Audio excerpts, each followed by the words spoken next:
cool to me. What should I do? Okay.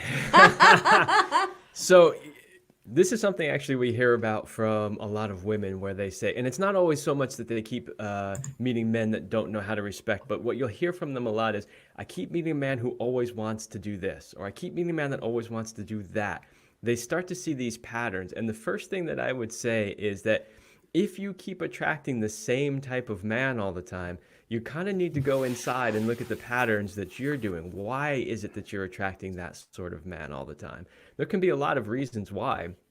For instance, we have a good friend who has had a pattern. I won't go deep into what the pattern is, but she's had a pattern her whole life. And we'd noticed the pattern, and we'd even talked to her about the pattern just as friends. And then one day she opens up to us about her family and what her background growing up was like with her mom. And it turns out her mom has the exact same pattern with men that she has. So she has taken on the pattern that she watched her mom have throughout her whole life.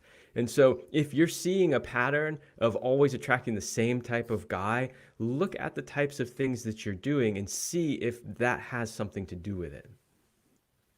Absolutely. And I think, like, I want to go back to the no shaming. I mean, guys will talk about sex. Relax, it's just sex.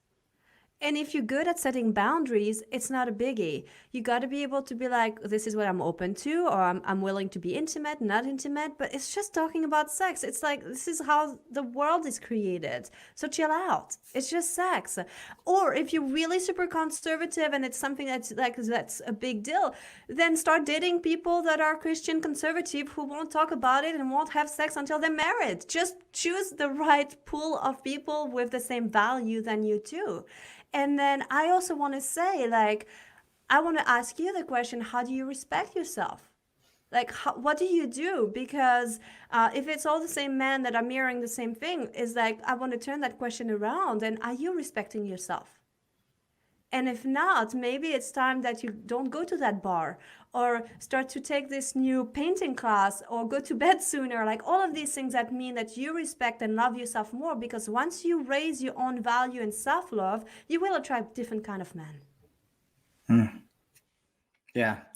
And so there's another kind of comment on here from Cindy who's saying, hoping to find a man who isn't a sex hound. And I get, questions about this all the time. And I hear women talk about this all the time. And it's one of those things where, from one standpoint, like what Celine was talking about, I think the video is backwards or something, but what Celine was talking about over here is, it's one of those things, like it's a natural thing, right? Everybody has sex, right? That's why you're on this planet, is because somebody had sex and then you were born.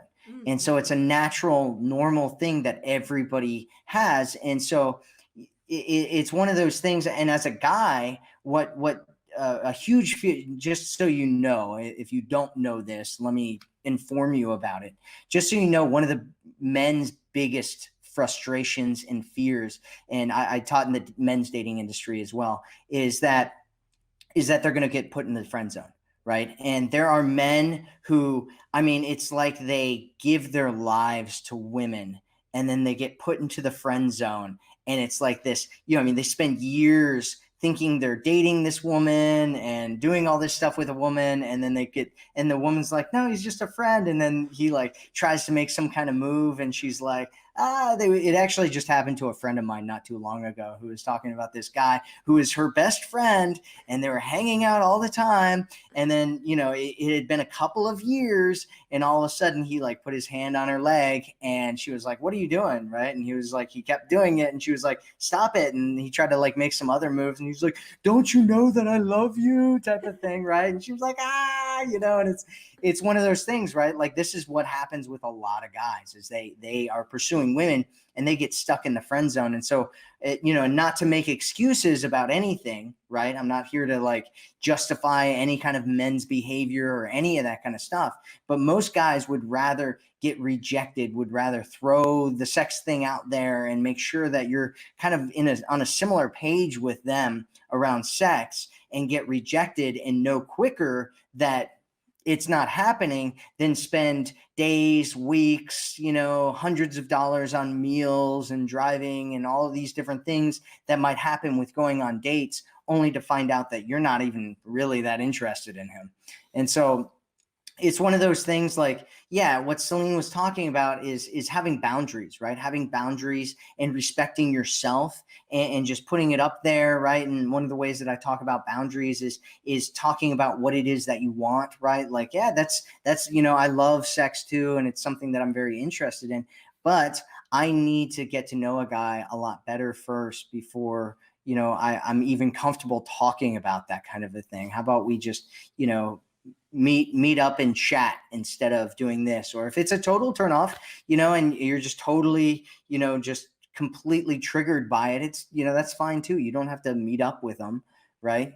And so in like what Celine was talking about, if you want to, date certain types of people, you can kind of put yourself into situations where you're dating different types of people than guys that are going to say, sexual things right up front, where, so yeah. Did you guys want to say anything about that? Well, I would just say also, I would add, like, where are you meeting these people? For instance, I know from friends of ours and even clients that we work with that certain dating apps, the people that are on there, that's pretty much all they're looking for. And so if that's your go-to place to try to get dates and try to meet people, then sure, you're going to meet a lot of people who are looking for that specifically. So just look, where is it that you're going to try to meet people? If you're going to the Sunday church picnic, the chances are a lot less likely. If you're on Bumble, the chances are real high.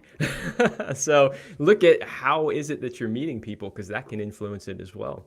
And I also want to say, I really want to change things around. Like, there are a lot of really good men out there.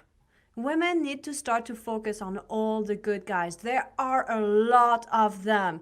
So start looking for good role models. Start looking for people who show up, for men who do great things, and start to focus not on all the men who don't respect you, because that's true. I mean, we're like billions of people on earth. There are assholes. Let's be real. But focus, there are a lot of good guys. So start talking about them. Start like surrounding yourself with men that you love, that you appreciate, that you would respect. And that's also going to start to change your radar. You know how it goes when you want to buy a new car, and all of a sudden when you start driving, you see that everybody's driving the car you want to buy. Well, guess what? It's the same with guys. If you start to change how you talk about men and how you see them, you're suddenly going to see a lot more good guys, good men, respectful men, because trust me, they are out there. I see them all the time. Yeah, absolutely. That is absolutely true. And it's interesting because we actually had this conversation in our community real recently. And I applauded somebody who was actually saying something about this, and people were kind of getting triggered about it, but it's true, right? Like, if you're looking for men to be bad, you're going to see men to be bad, right? Our beliefs, they manifest in our world, not because it's the reality in the world, but because it's the filter, it's the lens that we see the world through. And so you'll start to find men being liars and cheaters and pigs and cowards and all the other horrible objectifying labels that you call men, if that's the way that you believe, right? If that's your belief system, if that's what you focus on all the time, that's what you're going to experience. So absolutely. Great point there, Celine.